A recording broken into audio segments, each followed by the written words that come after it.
akan mula melihat perbezaan sikap di antara Abu Bakrin radhiyallahu anhu dan satu lagi watak Sayyidina Umar radhiyallahu anhu. Kita akan melihat kedua-dua watak ini. Dan apakah kita boleh menjatuhkan hukuman yang tidak elok kepada Umar? Jawabnya sudah tentu tidak. Kerana kita akan melihat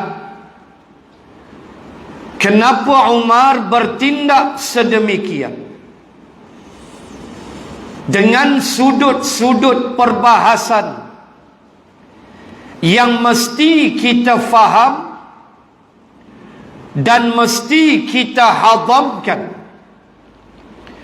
supaya tidak timbul tuduhan yang tidak baik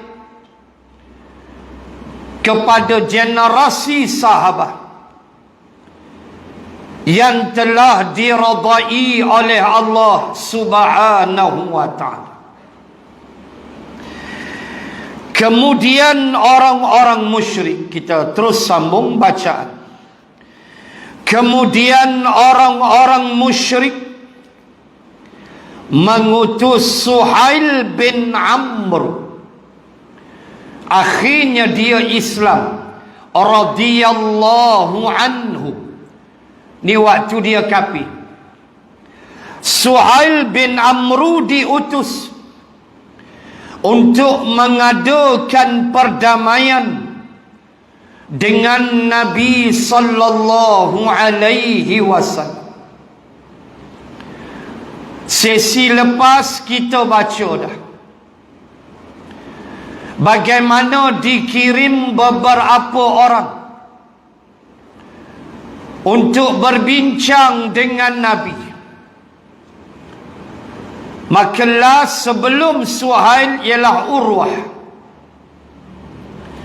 Bagaimana Urwah menceritakan apa yang telah dilihatnya. Berebut-rebut sahabat untuk mengambil air wuduk Nabi. Sahabat berebut-rebut mengambil air ludah Nabi, yang Nabi ludah tidak jatuh di tanah. Sahabat berebut ambil untuk syifa, sembuhkan penyakit di tubuh. Urwah melihatnya. Lalu Urwah buat laporan, dia kata dekat Abu Sufyan, biarlah Muhammad tu, biarlah. Dahsyat aku tengok pengikut dia buat pada dia. Yang aku tak pernah tengok rakyat Rom, rakyat Parsi buat pada maharaja mereka. Dahsyatnya mereka melayan Rasul itu, Muhammad itu, kata Urwah. Itu kita dah baca sesi lepas. Tapi Abu Sufyan tetap tidak berpuas hati. Lalu mengutus Suhail bin Amr untuk berbincang di kawasan Hudaibiyah. Yang disebut suatu kisah sebelum kita tengok yang ini. Suatu kisah yang dilaporkan oleh Al-Barra bin Azib. Suatu kisah yang dimuatkan dalam Sahih Al-Bukhari.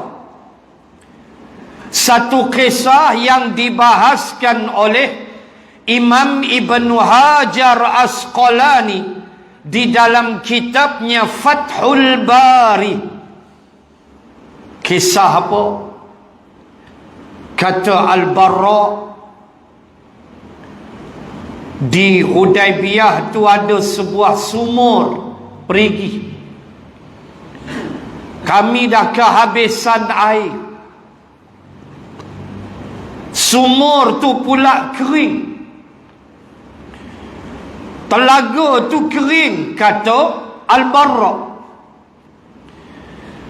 Lalu kami mengadu pada Rasulullah. Air tak ada ni macam mana? Lalu Rasulullah meminta, siapa-siapa yang ada baki-baki air, kita kata dalam botol mineral lah, senang faham. Siapa ada baki, minta sikit. Lalu adalah sahabat baki sikit air. Maka Nabi ambil, Nabi minum, tak telan, Nabi kumur-kumur. Kata Al-Barra, bila Nabi kumur-kumur, Nabi muntahkan dalam telaga tu. Nabi ludah balik air yang telah dia kumur-kumur. Al-Barra menyatakan, kami minum sepuas-puasnya daripada sumur yang kering itu, termasuk meminumnya adalah binatang tunggangan kami. Allah, ni mukjizat Rasulullah. Itu dilaporkan dalam Fathul Bari dan Sahih Al-Bukhari. Nabi kumur-kumur ludah, melimpah air, naik air daripada sumur yang kering kontang. Lalu kami minum sepuas-puasnya, dan termasuk binatang yang kami bawa juga dapat meminumnya. Allahu Akbar. Teringat saya, kata Al-Imam Syafi'i rahimallahu ta'ala. Kita ambil contoh sikit. Kata Al-Imam Syafi'i, apabila Allah memberikan 1, 2, 3 mukjizat kepada rasul-rasul yang lain, maka kata Al-Imam Syafi'i, mukjizat yang Allah beri kepada Rasulullah sallallahu alaihi wasallam pasti akan lebih besar, pasti akan lebih dahsyat dari mukjizat rasul-rasul yang lain. Contoh, tuan-tuan muslimin muslimat, baca ayat 60 Al-Baqarah. Apa kata Allah?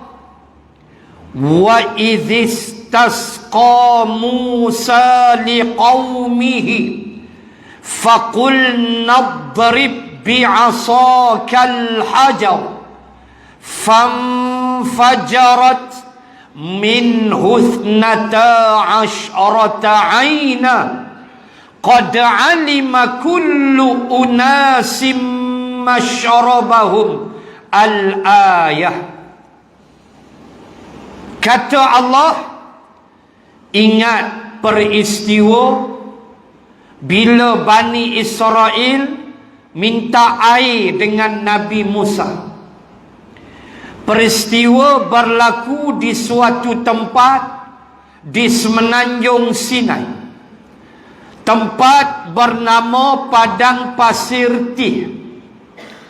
Ketika Bani Israel disesatkan Allah selama 40 tahun kerana keengganan mereka untuk berperang, berjuang, berjihad, membebaskan Baitul Maqdis daripada cengkaman raja yang zalim. Tak nak. Yang tu baca dalam suratul Maidah ayat 30 lebih.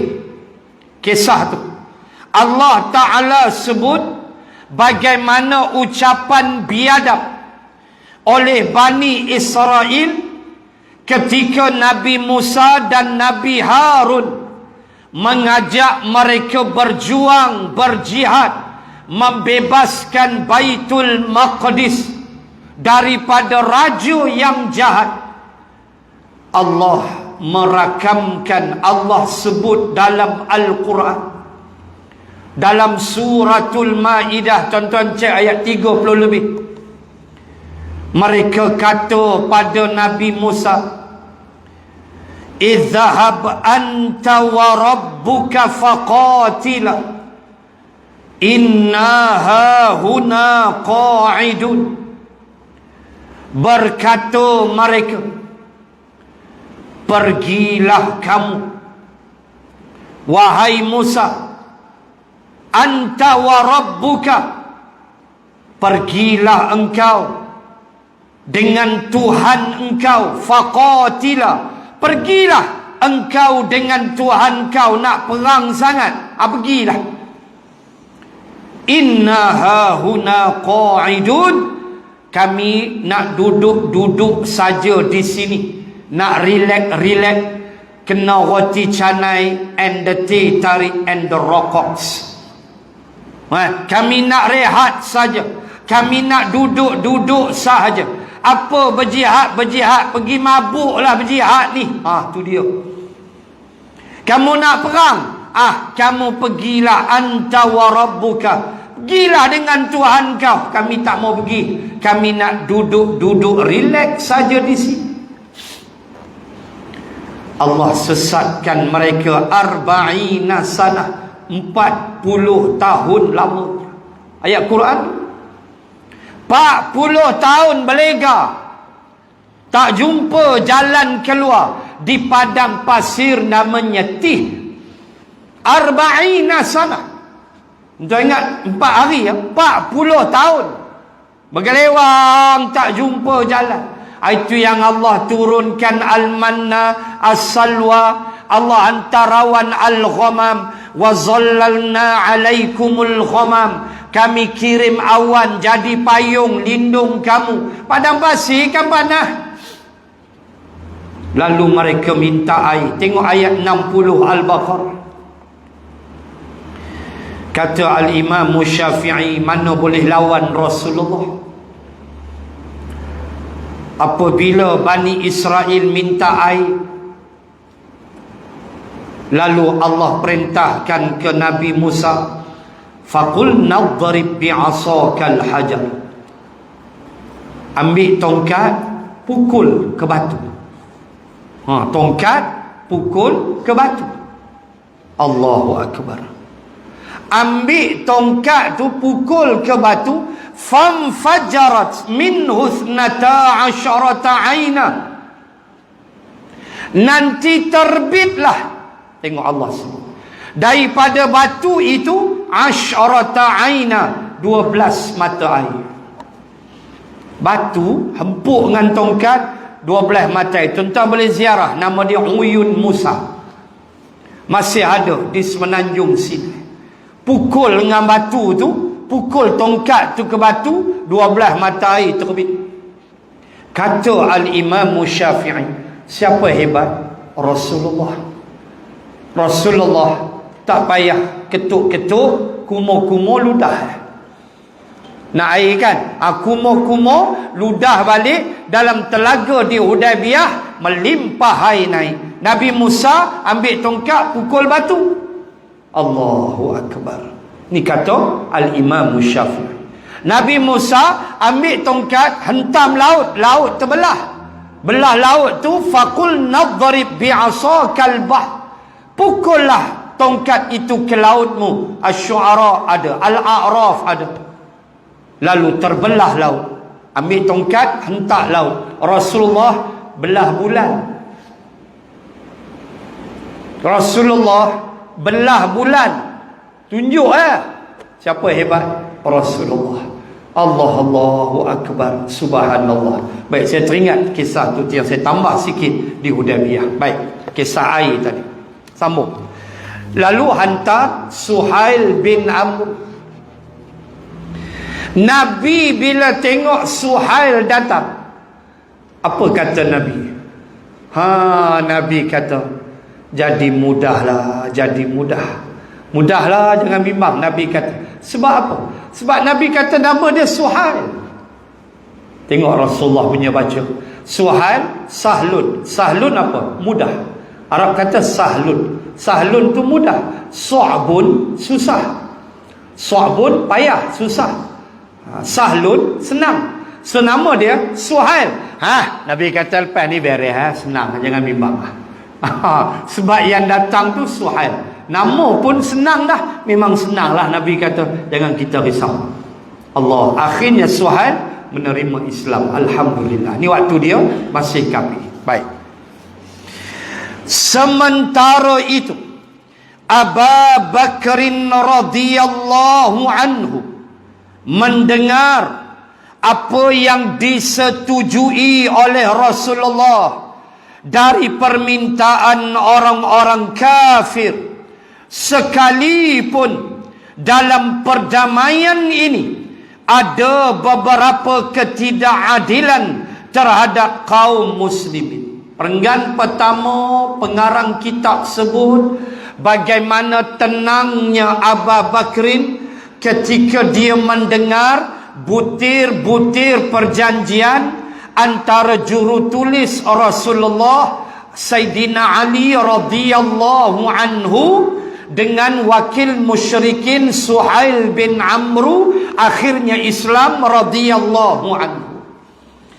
Abu Bakrin dok dengar butir-butir tu, dia tenang. Walaupun kata Dr. Ahmad Ali Ash-Shalabi, pengarang kitab, walaupun terselit satu dua benda semacam tak berapa adil. Contoh, bila Suhail datang, Nabi tengok, mari dah Suhail, tak apalah, Sahlun mudah. Nabi kata senang. So berhadaplah dengan jurutulis Sayyidina Ali, nak tengok ketidakadilan yang bagi Sayyidina Abu Bakrin benda ni tak adil, tapi itulah sifat dia. Jadi kita tengok Sayyidina Umar, apa sikap dia pula, ada ucapan dia.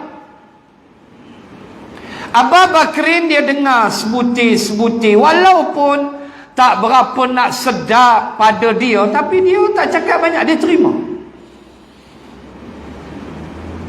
Bila Suhail berdiri depan Sayyidina Ali, Sayyidina Ali pandai menulis. Lalu Sayyidina Ali memulakan perjanjian, Bismillahirrahmanirrahim. Apa pun dengan nama Allah dulu. Apa cerita pun kita, tuan-tuan muslimat, bismillah jangan tinggal. Makan baik, kereta baik, apa saja, kecuali isyak okok, jangan bismillah. Isyak okok mulakan dengan inna lillahi wa inna ilaihi raji'un. Cepatlah jawab. Itu isyak okok. Hak lain kita bismillah elok. Tuan-tuan muslimin muslimat, Sayyidina Ali dia mulakan dengan Bismillahirrahmanirrahim. Lalu Sayyidina Ali diketuk tangannya oleh Suhail. Suhail ketuk tangan, Nabi tengok ya. Suhail tanya, wahai Ali, apa ni Ar-Rahman Ar-Rahim ni, apa ni? Kami tak kenal. Kami tak kenal Ar-Rahman, kami tak kenal Ar-Rahim. Ali kata, nak apa lagi? Apa benda yang kau mau? Kata Suhail, padam Bismillahirrahmanirrahim ni, tolong padam. Habis tu tulis apa? Tulis saja Bismikallahumma, cukup. Dengan nama Allah, dah. Mereka kenal Allah, tapi Allah yang menciptakan langit dan bumi, itu ajalah mereka kenal. Lebih daripada tu tak ada. Sembah berhala, tapi kenal tahu Allah pencipta alam. Berhala sembah juga, Lata, Manat, Uzza sembah juga. Wala in sa'altahum man khalaqas samawati wal ard la yaqulunna Allah. Kalau tanya pada mereka yang kafir tu, kata Allah, siapa cipta langit bumi, confirm mereka jawab Allah. Ni apa Ar-Rahman Ar-Rahim kami tak kenal? Padam. Tu yang Allah sebut. Ayat 60 Al-Furqan. Tu Allah sebut. Ayat 60 Suratul Furqan juzuk 19. Wa idza qila lahum usjudu lirrahman qalu wa marrahman anasjudu lima ta'muruna wa zadahum nufura. Ayat tu ayat sejadah, ayat sujud sejadah, sujud tilawah. Bila kita baca sampai ayat 60 Al-Furqan, sunat kita sujud. Siapa yang dengar dan dia tahu itu juga ayat tilawah, ayat sujud tilawah, sujud sejadah, sunat juga dia sujud. Baik. Allah kata, dan apabila dikatakan kepada mereka, usjudu lirrahman, sujudlah kamu kepada Ar-Rahman, kepada Allah. Qalu wa marrahman. Lalu mereka berkata, wa marrahman, apa benda Ar-Rahman tu kami tak kenal. Itu dia. Mereka tak kenal. Yang mereka tahu Allah. Maka Allah yang mereka tahu pun hanyalah pada ciptaan langit dan bumi. Lebih tak ada. Kasih sayang, pemurah, nikmat, mampu mereka tak kenal. Sebab itu Suhail memerintahkan Ali padam. Ali mula nak naik angin, tak apa lagi, padam lagi. Tulis Bismikallahumma. Bagi Abu Bakrin itu tak adil. Tapi dia diam. Dia tak cakap banyak, dia diam. Satu. Dua, Ali pun tulis selepas Bismikallahumma, Sayyidina Ali menulis, inilah perjanjian di antara Muhammad Rasul Allah dengan pihak musyrikin Makkah. Suhail sekali lagi menepuk dan memukul tangan Ali. Lalu berkata, wahai Ali, kamu cermatlah sikit. Apa benda yang kamu tulis? Muhammad Rasulullah ni apa dia? Kalau kami kenal dia ni Rasulullah, kita tak bergaduh Ali oi. Kita tak perang wahai Ali. Pasal kami tak kenal dia lah kita perangnya. Apa yang tulis Muhammad Rasulullah ni? Rasul-Rasul apa? Kami tak iktiraf. Padam. Tuan bayang. Kalau tuan-tuan duduk di sisi tu, di tempat tu, apa tuan-tuan nak buat? Uang ajar punya Suhail. Tapi Nabi punya tenang. Adilkah begitu? Tak. Dahlah 4 tahan kami di Hudaibiyah. Kami dengan ihram. Kami bukan pakai jubah. Saya dah kata banyak kali, pakai ihram memenatkan, meletihkan. Berapa lama tu naik unta? 2 minggu mereka naik unta daripada Madinah ke Makkah. Tiba-tiba sampai Hudaibiyah, 21 km daripada Makkah. Kamu halang kami, kamu tahan kami, kamu tak bagi kami tawaf. Okeylah, kami terima, buat perjanjian. Tiba-tiba ni pula, oh melampau. Ali mula tak senang duduk. Ali kata, awak kurang ajar sangat. Kata Suhail, padam. Kami tak kenal Rasul.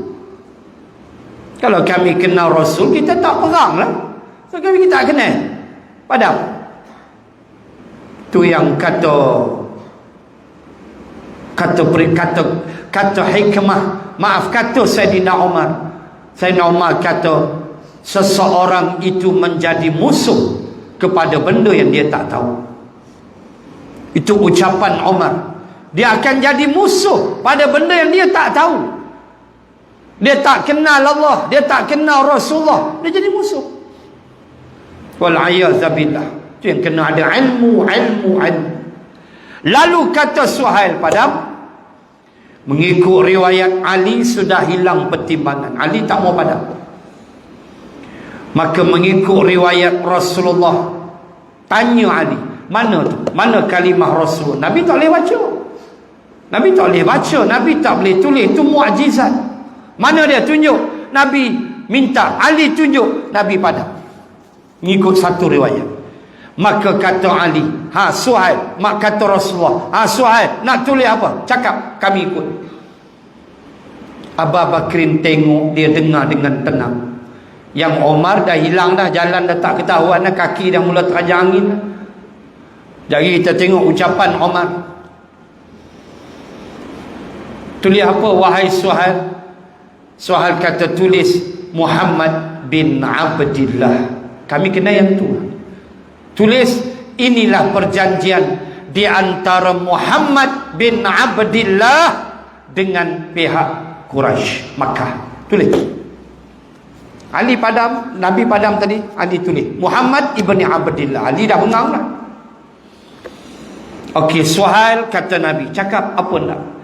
Suhail kata, tahun ini tidak boleh, maaf, Suhail kata sebut pertama sekali gencatan senjata 10 tahun. Kita tak payah perang 10 tahun. Nabi kata cantik, tulis 10 tahun. Cease of fire, gencatan senjata. Nabi kata, dan Nabi abad dah sahlun tadi. Mudahlah tu. Bila 10 tahun tak payah perang, bebas bergerak, maka Islam akan disebarkan. Boleh bergerak ke mana nak sebar Islam? Perang dah tak ada, 10 tahun. Nabi kata tulis, jangan tunggu dah. 2, kamu tak boleh masuk Makkah. Nak masuk Makkah tahun depan, sejak lagi kena balik Madinah. Yang ni yang Umar hilang telinga. Jadi kita tengok apa Umar kata dekat Nabi. 10 tahun gencatan senjata, lepas tu halau buta . Lepas ni balik lah. Lepas kata kasar lagu tu lah. Ucapan kasar dia macam tu lah. Hampa semua nak umrah ni, tuan-tuan boleh bayang tak muka sahabat waktu tu? Tuan-tuan boleh bayang tak muka Bilal, muka sahabat ihram di tubuh, semangat daripada Madinah nak tengok Kaabah. Dah 6 tahun tak tengok Kaabah, dah 6 tahun rindu nak tawaf, tiba-tiba kena halau gitu kan? Tuan boleh bayang tak kalau tuan-tuan ada di situ? Tuan-tuan nak salah Umar? Bayangkan kita duduk tengok apa mereka nak kata ni, biarlah perjanjian ni elok, tiba-tiba suruh halau kita balik. Bahasa kasar tu halau lah. Hamba jangan masuk tahun ni, hamba nak masuk umrah tahun depan, tahun 7 Hijrah. Nabi nampak inilah kemenangan. Kata Imam Ibn Al-Qayyim Al-Jauzi, inilah yang Nabi nampak, yang Umar awal tidak nampak. Apa yang Nabi nampak? Apabila musyrikin kata, balik, nak umrah mai tahun depan, kami tak kacau. Kata Imam Ibn Al-Qayyim Al-Jauzi, itulah suatu bentuk pengisytiharan bahawa penduduk Makkah, kepimpinan Makkah mula mengiktiraf kerajaan Rasulullah. Itu secara halus. Amai tahun depan, no? Tahun ni balik. Nabi kata tulis, tahun depan apa mai, kami tak kacau. 7 Hijrah, 8 Hijrah apa jadi? Fathul Makkah. Tuan tengok Nabi punya bijak. Nabi tak kata, awak apa ingat Makkah bapak hangpa punya, kami nak masuk sat, tak boleh apa ni, terajang meja balik. Hak tu kita gigi-gigi sokok terajang habis semua. Ini Rasul, bacaan dia tinggi. Tak apa Ali, tulis tak apa, kita balik lepas ni, tahun depan kita datang. Ali punya menggigil, tulis lah. Ali pun lebih kurang kaki karate ke? Tulis 4. Mana-mana orang Islam yang ada di Makkah tak boleh dipulangkan semula ke Madinah. Mana-mana orang kafir yang ada di Madinah hendaklah dipulangkan ke pihak musyrikin. Ini lagi cerita apa, bro? Omar waktu ni buka dah silap pulut dah. Apa memang nak kena dah, kata Omar. Apa dia? Mana-mana orang Islam dok ada di Makkah tak boleh dipulangkan ke Madinah. Nabi kata cantik, hangpa duduk sana, hangpa jadi ustaz, hangpa ceramah. Tak payah susah-susah dah. Hampa tak boleh balik kan? Hampa duduk sana. Hampa kuliah, lepas minum pagi hampa kuliah, lepas minum makan petang hampa kuliah, malam lagi hampa ceramah. Perang tak boleh 10 tahun. Tak tenang, tak susah, tak payah permit dah. Kuliah celah-celah Kaabah tu, pergi jumpa kabilah ni, jangan balik. Cantik kata Nabi. Tu yang Nabi kata Suhail, sahlun, tenang, senang. Nabi baca dah. Allahu Akbar, tuan-tuan. Yang Umar tak puas hati. Oi, geng kita depa perang, geng depa hantar pulang. Mana adil lagu ni? Dia kira angin dia. Tapi Abu Bakrin kata pengarang kitab, tenang. Dia dengar, dia tenang. Walaupun bagi dia ada sedikit ketidakadilan. Bagi Abu Bakrin yang kita dah sebut tadi. Baik, sambung perenggan kedua. Abu Bakrin radhiyallahu anhu menerima petunjuk Nabi sallallahu alaihi wasallam kerana beliau berkeyakinan bahawa Nabi sallallahu alaihi wasallam tidak bertutur menurut hawa nafsunya. Tengoklah Abu Bakar. Pertama sekali dia pegang pada satu keyakinan bahawa Nabi sallallahu alaihi wasallam seperti yang Allah firmankan ayat nombor 3 dan 4 daripada suratul Najmi pada juzuk 27, pada surah nombor 53 juzuk 27 ayat 3 dan 4. Wa ma yantiqu 'anil hawa in huwa illa wahyun yuha. Allahu Akbar. Allah kata wa ma yantiqu 'anil hawa. Tak adalah dia bercakap dengan hawa nafsunya. Tak adalah dia bertindak dengan hawa nafsunya. Siapa dia tu? Rasulullah. In huwa illa wahyun yuha. Melainkan apa yang dia cakap, dia bawa semua wahyu daripada Allah yang diwahyukan pada dia. Keyakinan Abu Bakrin, Allah memandu Nabi, tentu dia buat ni semua tak ada cacat celah. Walau pada akal manusia nampak macam tak berapa adil, tak berapa nak adil, tapi itulah sikap Abu Bakr. Baik. Dan beliau melakukan yang demikian kerana ada sesuatu yang diperlihatkan Allah kepadanya. Tengok, itu sikap Abu Bakr. Dia kata apa? Nabi ni dia tak ikut nafsu, dan apa yang dia buat tu Allah dah tunjuk dah dekat dia. Apa dia nampak dah tu semua Allah tunjuk dah. Bahasa mudah kita. Itulah sikap Abu Bakr. Tenang, relax, tak cakap banyak. Baik, tengok Saidina Umar. Para sejarawan menyebut bahawa Umar radhiyallahu anhu menemui Rasulullah sallallahu alaihi wasallam sambil mengemukakan penolakannya secara terang-terangan terhadap isi perjanjian tersebut. Tuan-tuan tengok ya, Saidina Umar tolak habis-habisan isi perjanjian Hudaibiyah. Cuma kita tambah sedikit, peristiwa ini berlaku di peringkat awal perjanjian di Matraya.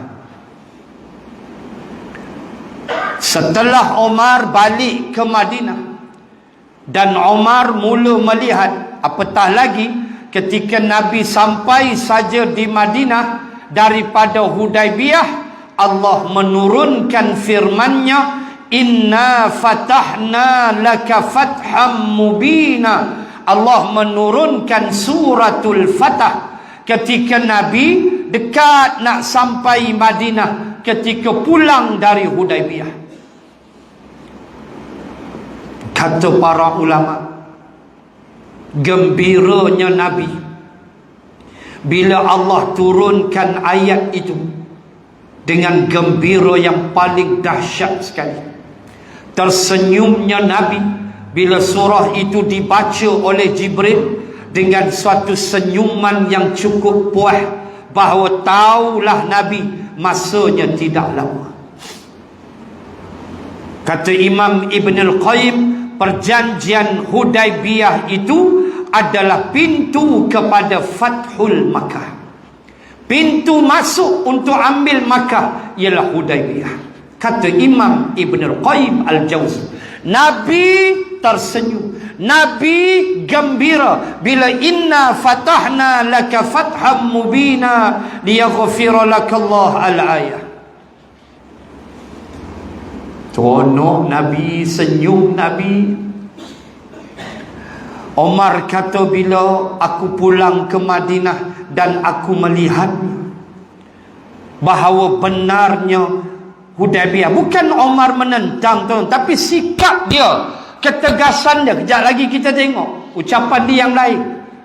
Bukan dia tolak Allah dan Rasul, tidak, tetapi sikap dia, dia tak hendak diperkotak-katikkan, orang kafir buat orang Islam lebih kurang. Itu sikap dia yang menyebabkan dia approach Nabi, dan terus dia ijtihad, dia tolak benda ni, dia tak mau. Peringkat awal, bila dah sampai Madinah, dia dah tengok semua benarnya apa yang Nabi buat. Maka Omar kata, aku minta ampun kepada Allah, aku beristighfar, aku bertaubat kepada Allah, dan aku membanyakkan puasa-puasa sunat untuk aku mengkafarahkan dosaku kerana tak puas hati dengan Hudaibiyah. Ini ucapan dia setelah selesai Hudaibiyah. Ini peringkat awal waktu dia naik angin. Dia jumpa Nabi, lalu dia menolak dengan penolakan secara total. Sambil Umar mengatakan, sambung, Umar mengatakan kepada Rasulullah, bukankah engkau seorang Rasul Allah? Tu dia tanya. Entah boleh bayang, mai jumpa Nabi Rasul kan? Tu dia, macam hilang pertimbangan. Tidakkah engkau Rasul? Cara tanya. Bukan sehari masuk Islam besok tanya. Umar Islam zaman Makkah. Umar Islam di rumah Al-Arqam bin Abi Al-Arqam. Turun Bukit Safa sebelah kanan Babun Arqam. Itulah dia tapak rumah Al-Arqam bin Abi Al-Arqam. Pintu dia sekarang Babun Arqam. Di Bukit Safa, turun Safa, pandang belah kanan, situlah tapak rumah Al-Arqam bin Abi Al-Arqam. Disitulah Islamnya Umar zaman Makkiyah. Saya ingat dalam 4 tahun Nabi jadi Rasul, 44, umur Nabi 44, 45, Umar Islam. Bukan sehari dua. Awak tak kenal Nabi. Sebelum Hudaibiyah, apa yang Umar tak masuk? Perang Badar, perang Uhud. Awak tak duduk dengan Nabi, tak tengok Nabi punya mukjizat, belah 2 bulan apa semua. Umar tengok air keluar, Nabi ludah dalam telaga melimpah air, Umar tengok. Tapi mai tanya Nabi, hang Rasul kan? Cara tanya kalau kita lah, hang Rasul kan? Ya Allah, bukan nak salah Umar, ya Allah, ya Tuhan, Tuhan, tidak. Tapi itu sikap dia, ketegasan dia. Dia marah pada Sayyidina Uthman, dia marah pada Abu Bakr. Bila? Ketika Sayyidina Umar offer Sayyidatina Hafsah supaya berkahwin dengan Sayyidina Uthman. Dia jumpa Sayyidina Uthman, Hafsah suami dia meninggal. Jumpa Sayyidina Uthman, kata, wahai Uthman, aku nak offer ni anak aku Hafsah kahwin dengan hang, mau? Sayyidina Osman waktu tu kehilangan isteri Ruqayyah, meninggal dalam perang Badar, meninggal waktu perang Badar. Ruqayyah meninggal sebab tu Sayyidina Osman tidak terlibat dalam peperangan Badar kerana menjaga Ruqayyah yang sakit tenat. Dia tak pergi Badar sebab jaga isteri dia. Nabi tak bagi pergi, meninggal. So Sayyidina Umar offer Hafsah, "Taklah kahwin dengan anak aku." Sayyidina Osman kata, "Tunggu 2-3 hari aku bagi jawapan." 2-3 hari kemudian jumpa balik. Sayyidina Osman kata, "Buat masa ni aku tak berapa ready nak nikah." Umar marah, mengamuk, tak nak kahwin dengan anak dia. Dia ni angin, perangai dia. Dah tak nak kahwin, sudahlah kan, tak ada jodoh. Dah, dia kira hang patut mu kahwin. Dia kira lagu tu. Dia kira lagu tu, baran dia tu, angin dia tak pergi. Lalu dia jumpa Abu Bakrin. Lagi dia ni angin. Apabila Umar offer Hafsah, ajak kahwin dengan Hafsah, Abu Bakrin sepatah pun tak jawab, diam. Ni bangka lebih kurang gitu lah. Ni bangka nak kahwin nak dengan Hafsah. Aku abah dekat Osman tak mau. Osman kata dia tak ready lagi. Ni nak bagi, nak dah, bukanlah kata join nak, tidaklah, tapi ialah hubungan kita sahabat apa semua. Ni aku ajaklah hang, aku nak kahwin dengan anak aku offer anak aku Hafsah. Abu Bakrin sepatah tidak pandang Umar dia. Lagi ni angin kawan. Naik angin lah Umar. Yang Osman tadi boleh sepatah dua juga cakap. Sayyidina Abu Bakrin buat tak tahu, pandang buat dia. Lagi kawan marah. Beberapa hari kemudian Rasulullah datang meminang Hafsah. Tengok, inilah sikap Abu Bakrin. Apa dia? Ulama kata Abu Bakrin menyimpan rahsia Nabi. Sebab sebelum tu Nabi pernah sembang dengan Abu Bakrin. Dia teringin dengan Hafsah, dia nak lamar Hafsah. Abu Bakrin tahu, Sayyidina Osman tak tahu. Abu Bakrin tahu tu yang dia diam. Tidak tu Nabi dah abadkan, aku nak cross road, takkan aku nak potong lain.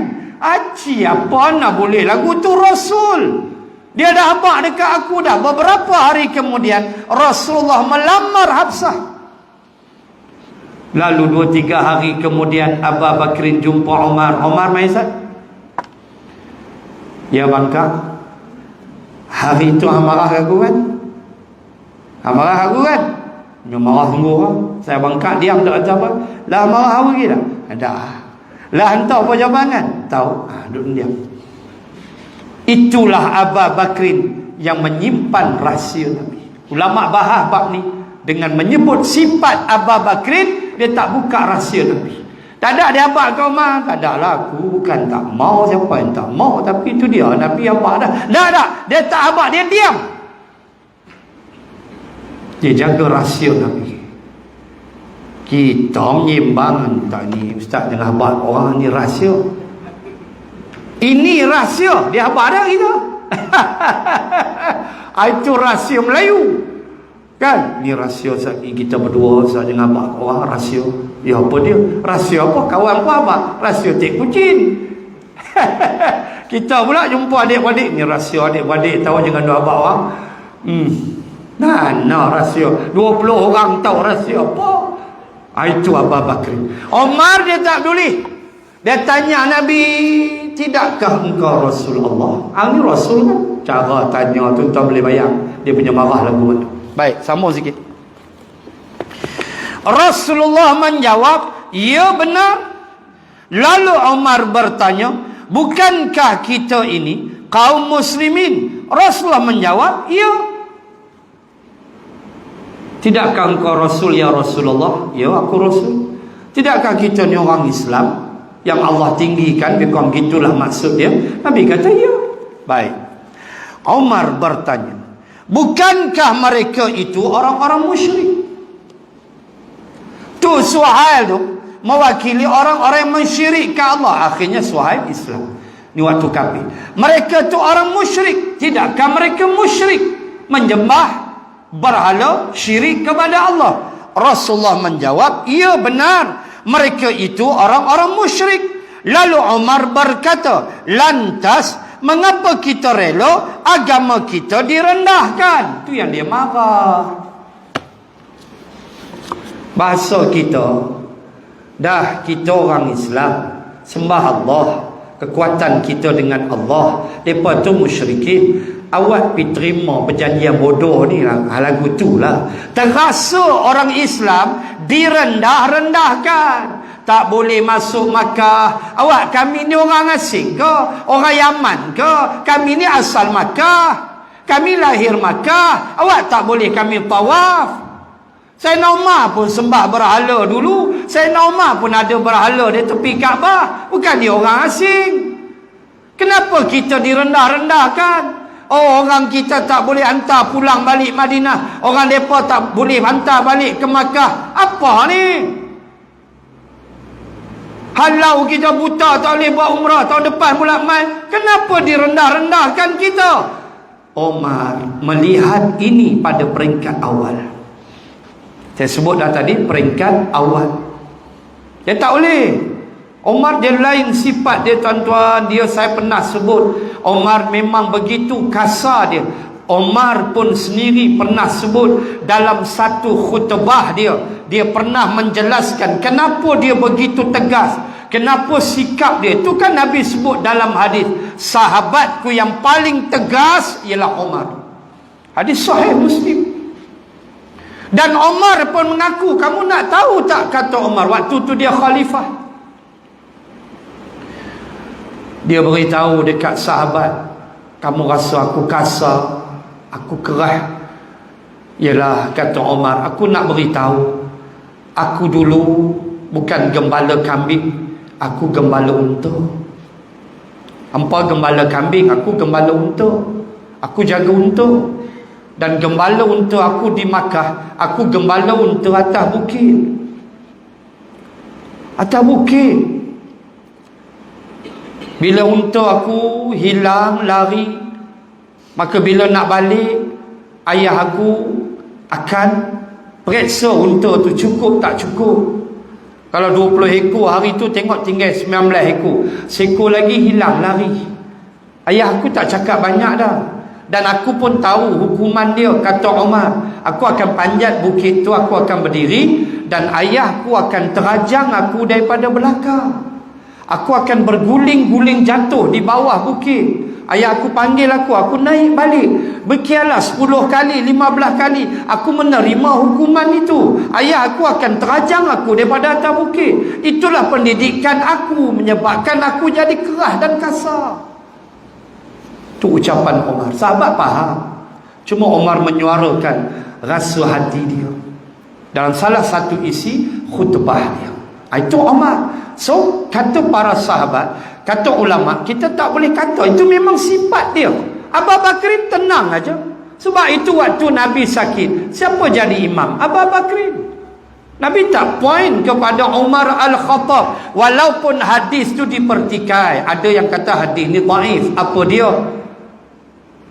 Kalau ada lagi Nabi selepas aku, orangnya Umar. Ada yang petikai hadis ini dhaif. Tak kisahlah. Tapi nak sebut ketinggian Umar ketika Nabi Mi'raj. Apa yang ditulis oleh Al-Imam As-Suyuti di dalam kitabnya Al-Jami'us Shaghir, ketika Nabi naik ke langit, Nabi masuk ke dalam syurga, kan Nabi melihat Nabi melihat Al-Qasru, sebuah istana min zahabin, yang terbuat daripada emas. Istana daripada emas. Tuan-tuan boleh bayang tak? Bukan rumah, istana. Istana besar mana? Bayang tengok. Bila sebut istana, Allah besar. Bukan rumah. Rumah boleh jadi kecil. Istana, walau istana hinggap sekalipun, besar istana. Istana daripada emas dalam syurga. Lalu Nabi tanya Jibril, ni siapa punya ni? Jibril jawab, Umar Al-Khattab. Hadis sahih dalam Jami'us Shaghir karangan Al-Imam As-Suyuti. Tuan nak kata apa pada Umar? Dahsyat dia, sehebat itu dia. Tetapi solat Nabi tidak lantik Umar. Abu Bakar, kelembutan dia, ketenangan dia mula-mula dibantah oleh Aisyah. Jangan wahai Rasul, jangan wahai suamiku, kerana engkau pun tahu wahai Rasulullah macam mana hati ayah aku. Abu Bakrin tu dia baca Bismillahirrahmanirrahim, gugur ayat mata nangis. Alhamdulillahi Rabbil Alamin. Teriak, duk teringat Allah. Duk teringat Allah hak bagi nikmat tanpa putih. Duk teringat Allah hak bagi segala-galanya tanpa Allah minta. Allah hanya minta kita sujud saja. Teriak Abu Bakar. Itu iman dia. Nabi tak suruh Umar, sebab itu sikap dia, ketegasan dia. Itu yang Nabi sebut. Itu sahih tu bila Nabi kata yang paling tegas di kalangan sahabatku ialah Umar. Ayat itu sahih. Adapun selepas aku Nabi Umar, yang tu dhaif. Ada ulama hukum dhaif. Tak kisahlah, kita nak sebut itu kehebatan dia. Lalu dia kata ke Nabi, dan kenapa kita direndah-rendahkan? Oh, kita apa? Kita ni orang Islam, sujud pada Allah, mereka sembah berhala. Kita puasa Ramadan, begitu begitulah Umar membebel. Bukan bebel kosong, bebel mempertahankan.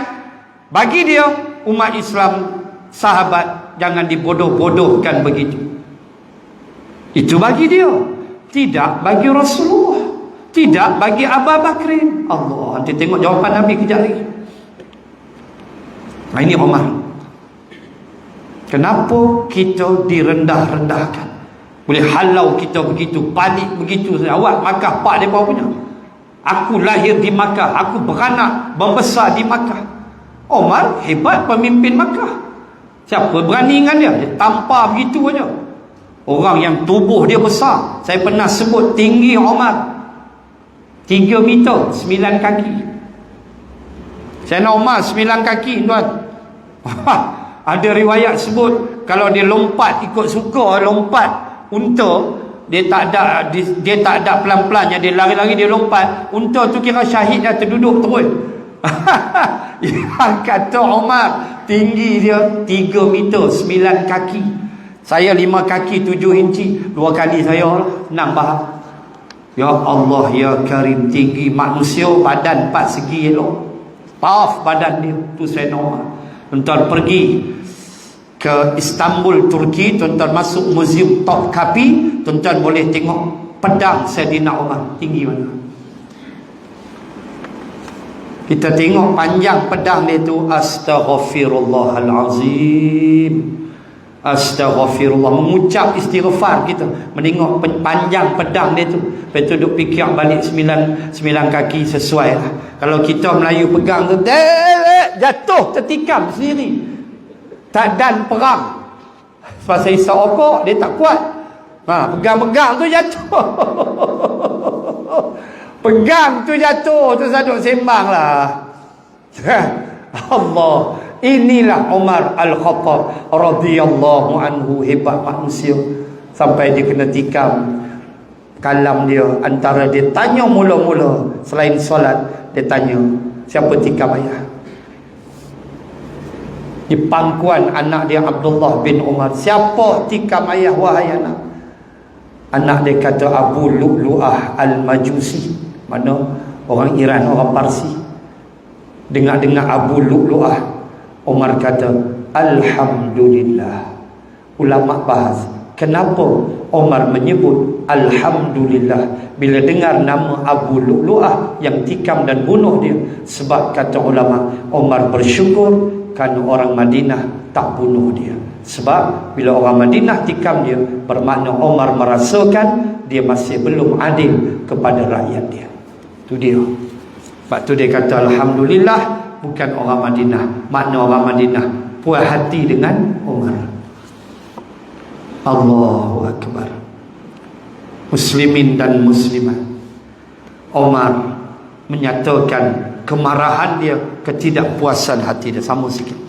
Lalu dia kata, kenapa kita rela agama kita direndahkan? Rasulullah sallallahu alaihi wasallam menjawab dalam hadis Al-Bukhari, sesungguhnya aku ini adalah utusan Allah, aku tidak mendurhakainya, dialah penolongku. Rawahul Bukhari.